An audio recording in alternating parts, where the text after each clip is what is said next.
Ils étaient 400 au départ pour ces premiers actes, à Rouen, Rennes, Bordeaux, Marseille, Lyon, et ils sont aujourd'hui 100 citoyens rassemblés au musée de la Marine à Paris. L'occasion pour ces citoyens de travailler sur différents sujets. Le premier sujet, la question de la préservation des espaces maritimes.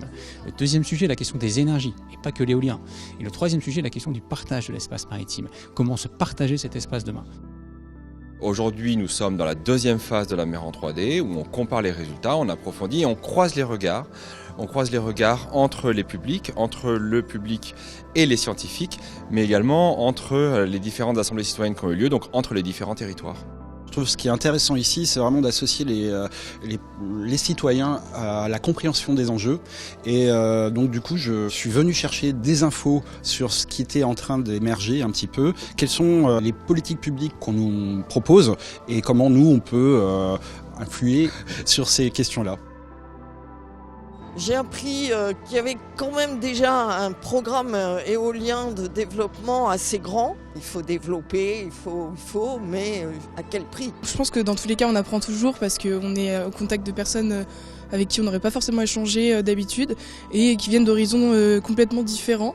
Et c'est hyper intéressant, ça permet aussi de façonner notre propre vision.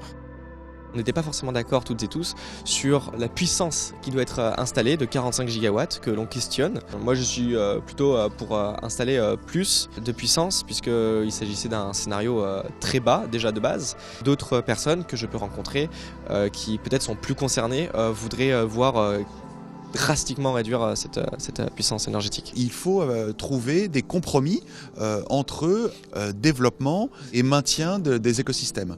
Et en fait, ce qu'on essaye de montrer avec la science, c'est que justement, ce n'est pas des compromis, ce sont des synergies. C'est-à-dire qu'il n'y a pas d'un côté le développement, de l'autre côté la conservation de la biodiversité, c'est que ça va ensemble. On ne peut pas avoir de développement durable sans conservation de la biodiversité.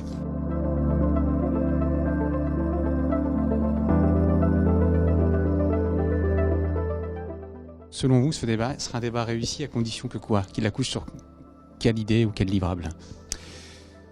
Qu'il accouche sur un nombre réduit de livrables, extrêmement clair, et que le politique se sente obligé, après un travail consciencieux, qui a demandé, je pense, à tout un chacun, 6 mois d'investissement, d'engagement, que le politique se sente obligé par ces résultats, par ce qui est proposé là.